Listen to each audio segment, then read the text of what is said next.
పిల్లలు పేరెంట్స్ మెచ్చిన university సంకల్ Chand Patel university Gujarat. నీకు లెక్క చూసి కదా డబ్బులు ఇవ్వాలి, మరి ముందే అయ్యా అయ్యా అంటూ ముష్టోళ్ళగా చేయి చెప్తావిట్రా. నువ్వు ఎప్పుడు వచ్చావు, నీకు ఎంత ఇవ్వాలి చెప్పు. గుమ్మస్తా మీరా నేనండి, మీకు లెక్కలు తెలియకపోతే వెళ్ళి చిన్నయ్య గారిని అడగండి. ఏంట్రా డబ్బా ఇస్తున్నావా? నన్ను ఉద్యోగం అనేది వెళ్ళిపోమన్నారు కదా. అంటే ఏడుస్తావిట్రా?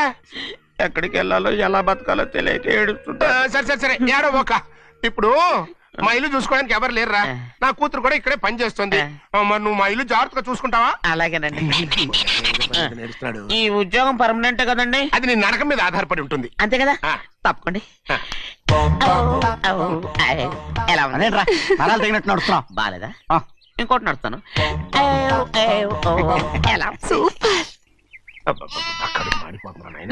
బాగా ఆకలాతుందా? అవునమ్మా, ఇడ్లీ దమ్మని ఆ బస్సు గాని పంపించి 2 గంటలైంది. అప్పటికి ఆలస్యం అవుతామని నా బండి కూడా ఇచ్చి పంపించా. వచ్చేసా. సంతోషించాం. ఏంట్రా ఇంత ఆలస్యంగా చచ్చావు? మరి దీన్ని నడిపించకరావద్దేంటి? అదే నేనైతే లగెత్తుకెళ్ళి లగెత్తుకు వచ్చేసేవాడిని. అంటే ఈ బండి నడపడం నీ చేత కదా, మరి ఎందుకు తీసుకెళ్ళట్టు? ఏమో మీరు తీసుకెళ్ళమన్నారు, కర్మ తీసుకెళ్ళాను. కర్మ. సర్లే, ఆకలి చచ్చేట్టుగా ఉన్నా. ఇడ్లీలు ఎక్కడా? అదిగో మూటలో వచ్చేస్తున్నాయి. నోట్లో ఇడ్లీలు రావటం ఏంట్రా? ఒరే, ఈయన నంబర్లే గానీ మూట దింపి ఇప్పి చూపించండి. అట్టగానండి. ఇన్ని ఇడ్లీలు తెచ్చావిడ్రా? మరి 494 రూపాయలకు ఆ మాత్రం ఇడ్లీలు రావేంటి? 494 రూపాయలకి ఇడ్లీలా? మరి అదే చెప్పడం ఏమో చెప్పేస్తారు, ఆ తర్వాత మర్చిపోతారు. మనీ నాగమణి. నాగమణి ఏంటండి? ఏంటంట? అప్పుడు మీ నాన్న నాతో ఏం చెప్పాడు? ఉండండి, ఆలోచించుకుని చెప్తాను. ఏంటమ్మా, ఫ్లాష్ బ్యాక్ వెళ్తున్నావా? అవును. బాబా ఆకలేస్తుందిరా. రామస్వామి హోటల్కి వెళ్ళి కాస్త తెచ్చిపెట్టు. నాకు కూడా ఆకలిస్తుందండి. నువ్వు ఏదైనా తిని నాకు మాత్రం ఒట్టి ఇడ్లీ పడరా. ఇదిగో ఈ నోటు ఎంతో తెలుసా? నేనేమన్నా తెలివి తక్కువ అనుకున్నారా? 500 నోటు. అబ్బో, నువ్వే దీన్ని అచ్చుకుతున్నట్టుగా మాట్లాడుతున్నావే. చాలా ఆకలేస్తున్నాయి, బండేసుకెళ్ళి తొందర తీసినప్ప. ఇదండి జరిగింది. చిల్లర లేదు కదా అని 500 రూపాయలు నోటిచ్చి పంపిస్తే మొత్తం ఇడ్లీలు పట్టుకొస్తా ఉంటా. నీ నోట్స్ చెప్పు. ఆకలేసేస్తుందమ్మా. చట్నీ సాంబార్ ఇదిరా? ఇచ్చాడండి. ఇది నేనే వద్దన్నానండి. ఎందుకని? మరి అదే మళ్ళీ మర్చిపోయారు. నాగమణి, మీ నాన్న నాతో ఏం చెప్పాడు? అయ్యో అయ్యో, చట్నీ సాంబార్లని ఎన్నిసార్లు ఫ్లాష్ బ్యాక్ వెళ్తారా? ఏదైనా తిని నాకు మాత్రం ఉట్టి ఇడ్లీ పడరా. ఇదిగో ఆయనకు అర్థమయ్యట్టు మళ్ళీ చెప్పు. నాకు మాత్రం ఒట్టి ఇడ్లీ పడరా. అయ్యో నువ్వు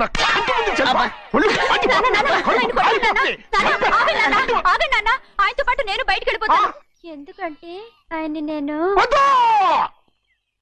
మీ దిక్కుమాల ప్రేమ కథ వినే ఓపిక ఎవ్వరికి లేదమ్మా. అయినా నువ్వు అనేది ఏముందిలే, అతను లేకుండా నేను బతకలేను అంటావు, అంతే కదా? అయితే ఒక కండిషన్ రా. ఏంటి? నువ్వు చాలా తెలియగలవాడవని ఈ ప్రపంచానికి, నీ ముఖానికి ప్రపంచం దాకా ఎందుకు గానీ ఈ ఊళ్ళో నిరూపించుకో. నా కూతురు నీకు ఇచ్చి పెళ్లి చేస్తా. వాకే వెరీ వీచి. అయితే నువ్వు ఇంటి నుంచి బయటికి వెళ్ళరా. బయటకెళ్ళా. ఏమైందిరా అంతరాట పరిగెత్తున్నారు? ఉండవా? ఏమయ్యా ఏంటి అంతరాట పరిగెత్తున్నారు? నువ్వు నాకు అగనిస్ట్ పార్టీ, నేను నీకు చచ్చినా చెప్పకూడదు. అయినా వయసులో పెద్దవాడు అడుగుతున్నావు కాబట్టి చెప్తున్నాను. మన బసవాడు లేడు, పండిస్తున్నాడంట. అగా బసవాడు ఏంటి, కొండ ఎత్తడం ఏంటి? ఎగతాళిగా ఉందా? నేను ఎగతాళి చేయడం కాదండి, ఊరంతా పరిగెడుతున్నారు. పైగా 10 రూపాయలు టికెట్ అంట. బసవాడు కొండ తీసుకెళ్ళి చూపిస్తాను. నా కూతురు రా. ప్రశాంతంగా ఉండండి, ప్రశాంతంగా ఉండండి. ఆంజనేయ స్వామికి పండగ కాలే, బాగా ఒళ్ళు పట్టంటారా.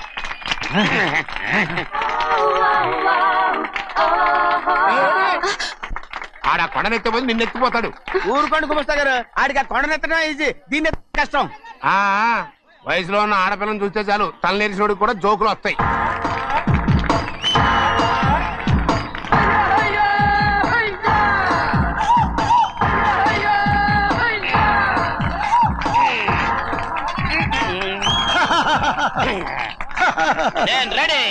ఏంట్రా రెడీ? కొండనెత్తు. ఓ 50 మందిని పిలవండి. ఎందుకు? ఆ కొండను తెచ్చి నా చేతుల మీద పెట్టడానికి. అప్పటి నుంచి నేను చెబుతూనే ఉన్నా, ఇది ఫిట్టింగ్ ఏదో పెడతాడు అని. ఒక్కడనా నా మాటనారా? ఊరుకోవా, నీ కూతురని మాటలేదు, మేమే వింటాం. ఇది ఒక పిచ్చి కొయ్యి. ఏంటి 50 మంది వల్ల కాదా? అయితే ఊరు మొత్తం వచ్చి ఆ కొండను తెచ్చి నా చేతుల మీద పెట్టండి, అప్పుడు నేను ఒక్కనే ఎత్తుతాను.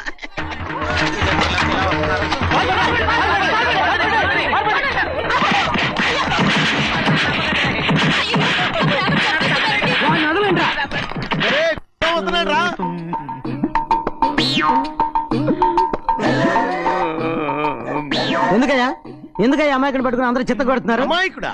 వీడా? అవును.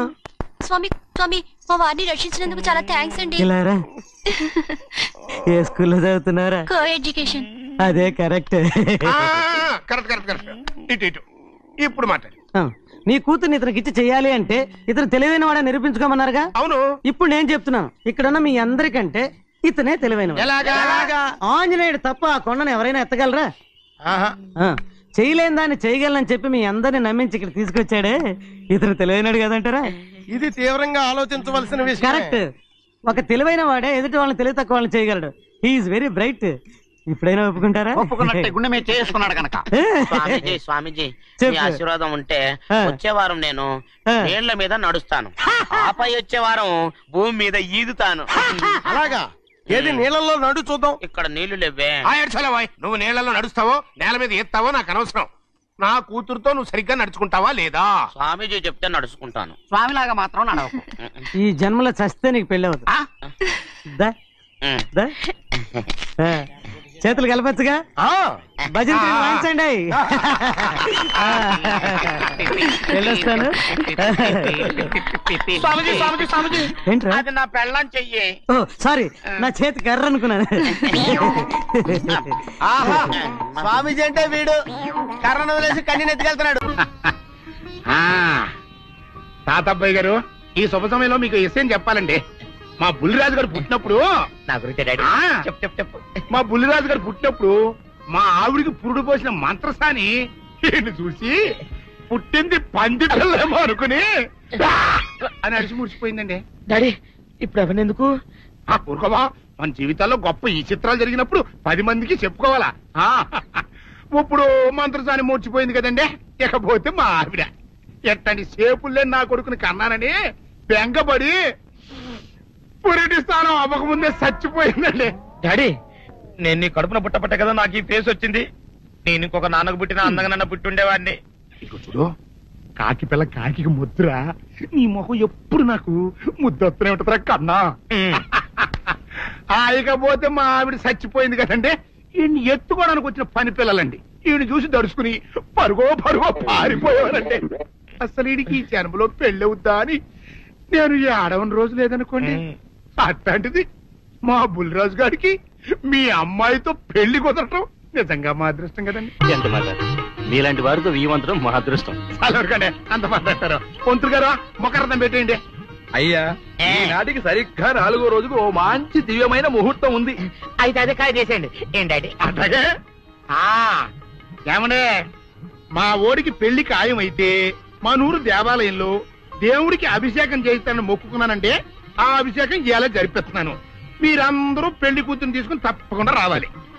అమ్మో జానకమ్మ, నువ్వు కూడా తప్పకుండా రావాలి. ఎంత మాట? తప్పకుండా వస్తాను. అట్లాగేనమ్మా, వస్తానండి.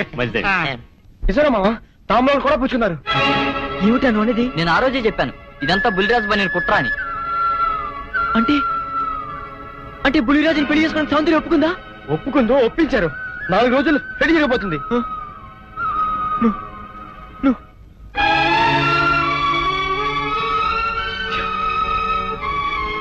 నా సౌందర్యం నా నుంచి దూరం అయ్యాక నేనెవరి కోసం బతకాలి?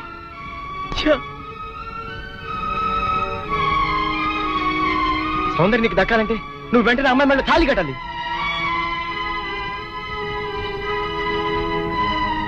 సౌందర్య దృష్టిలో నేను దోషిని, ద్రోహిణి.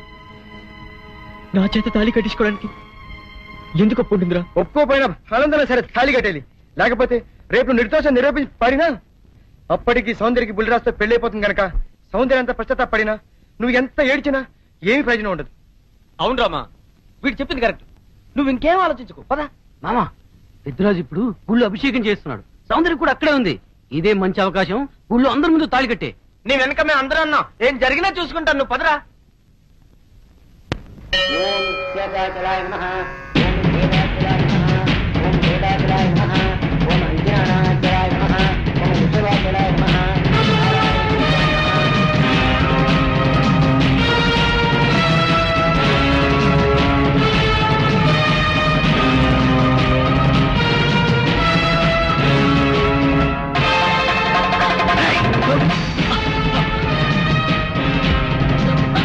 ఎంత ధైర్యంలో నీకు?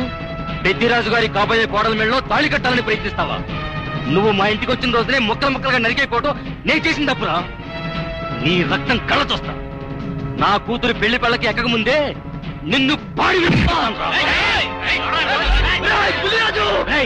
పవిత్రమైన దేవాలయంలో రక్తపాతం జరగడం నాకు ఇష్టం లేదు. వీడిని ఊరి బయట తీసుకెళ్లి ముక్కలు ముక్కలుగా నరిగి పారేయండి. తీసుకెళ్ళండి. వీళ్ళు చంపొద్దు. ఊళ్ళో పీనుగులేస్తే మధ్యలో నా పెళ్లి ఆగిపోద్ది.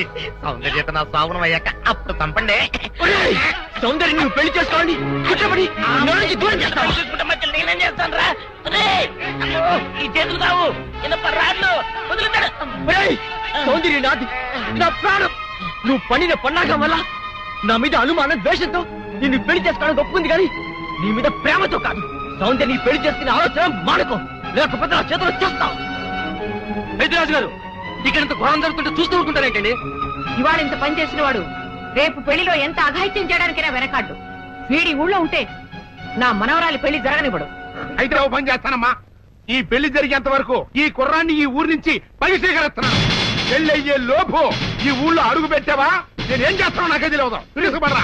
రాజు, మళ్ళీ చెప్తున్నాను, నా సౌందర్యం మెళ్ళో తాళి కట్టడానికి ప్రయత్నించావు, ఈ చేతులు నరికేస్తాను, ముక్కలు ముక్కలు చేస్తాను.